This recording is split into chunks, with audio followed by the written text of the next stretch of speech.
از سلاح‌های زمینی بگیر تا پدافندهای هوایی.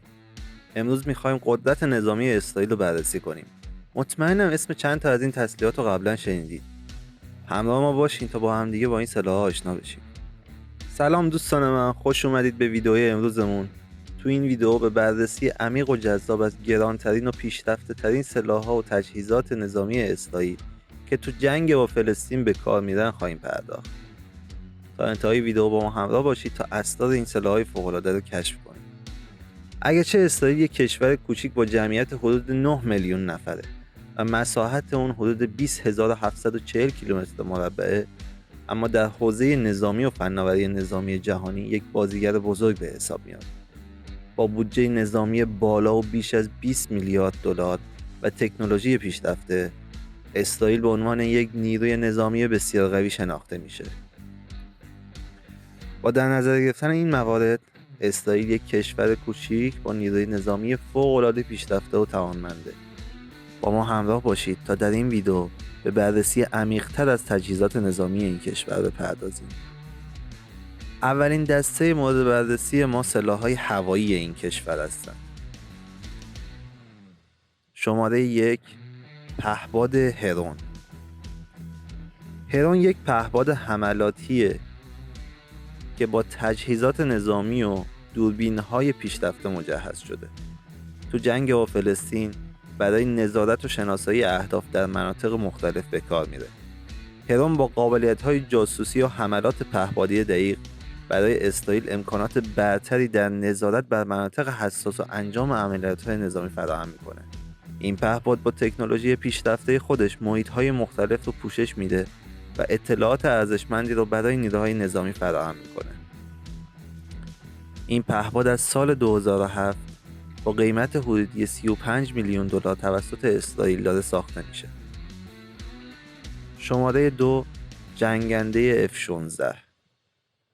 F-16 یه جنگنده چند منظور است که در حملات هوایی علیه اهداف هوایی و زمینی به کار میره.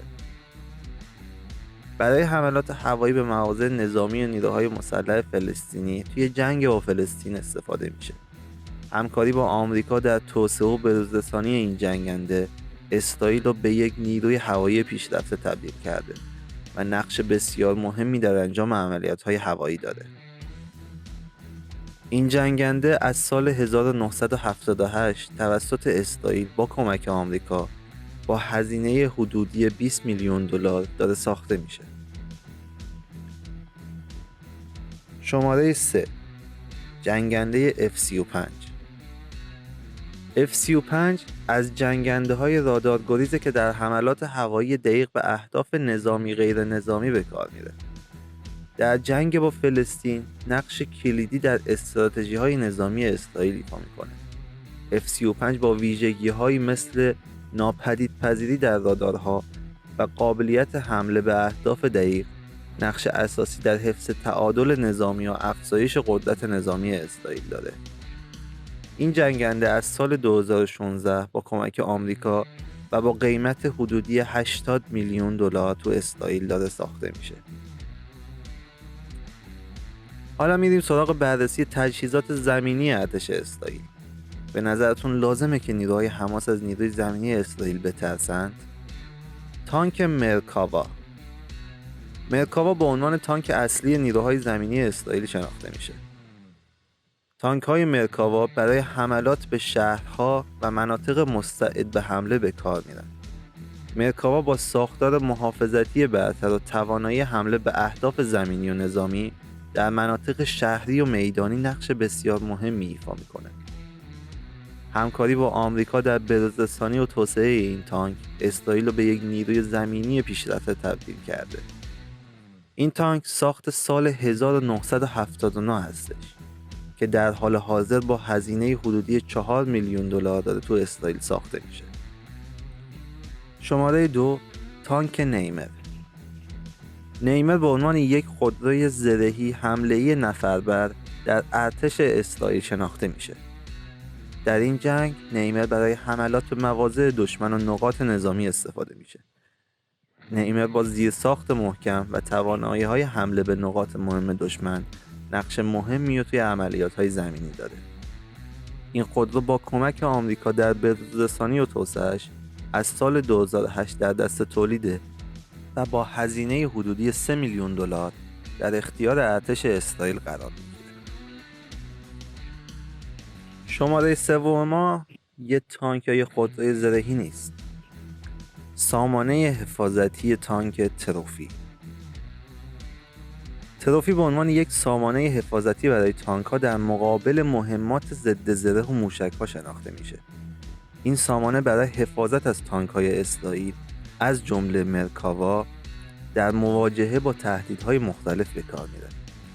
سامانه تروفی با قابلیت تشخیص و نابودی مهمات حمله‌ای تانک‌های اسرائیل رو در مقابل تهدیدات غیرمنتظره محافظت میکنه.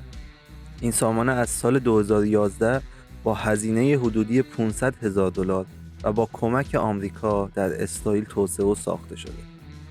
بریم سراغ دسته سوم، تجهیزات دریایی. سایار 72 یا S-72. سایار یک کشتی جنگی سریع و پرقدرته که در نظارت بر مناطق دریایی و مقابله با تهدیدات دریایی به کار میره. کشتی‌های S-72 با ساختار محکم و تجهیزات نظامی و سرعت بالا در تحقیقات و عملیات در مناطق آبی اسرائیل نقش اساسی رو ایفا می‌کنند. هزینه ساخت این کشتی‌ها که از سال 2006 در اسرائیل در حال ساخت هستند، چیزی حدود 30 میلیون دلار هستش. شماره 2، زیردریایی دلفین. زیردریایی‌های دلفین با توانایی‌های نظامی و استراتژیک در حفاظت از منافذ دریایی اسرائیل و انجام عملیات نظامی در محیط زیر دریا نقش اساسی دارند. این زیردریایی‌ها از سال 1999 در کشور آلمان ساخته میشن که با قیمت حدودی 750 میلیون دلار توسط اسرائیل خریداری شدند. اما آخرین دسته‌ای که می‌خوایم راجبشون صحبت کنیم و حدس میزنم برای شما آشناتر باشه، پدافندهای هوایی و موشکی اسرائیل هستش. شماره 1، سامانه پدافند موشکی ارو. سامانه پدافند موشکی ارو با توانایی تشخیص و انتشار موشک‌های بالستیک به حفاظت از اسرائیل در برابر تهدیدات موشکی اقدام می‌کنه. قیمت ساخت هر یک از این سامانه‌ها چیزی حدود 200 میلیون دلاره و از سال 2000 تو اسرائیل داره ساخته میشه. شماره 2، سامانه آمریکایی پیتریت. یک سامانه پدافند هوایی با توانایی نابودی موشک‌های بالستیک و هواپیماهای مهاجم. این سامانه با توانایی نابودی موشک‌های بالستیک و هواپیماهای مهاجم در حفاظت از نقاط حیاتی اسرائیل نقش بسیار مهمی ایفا می‌کنه.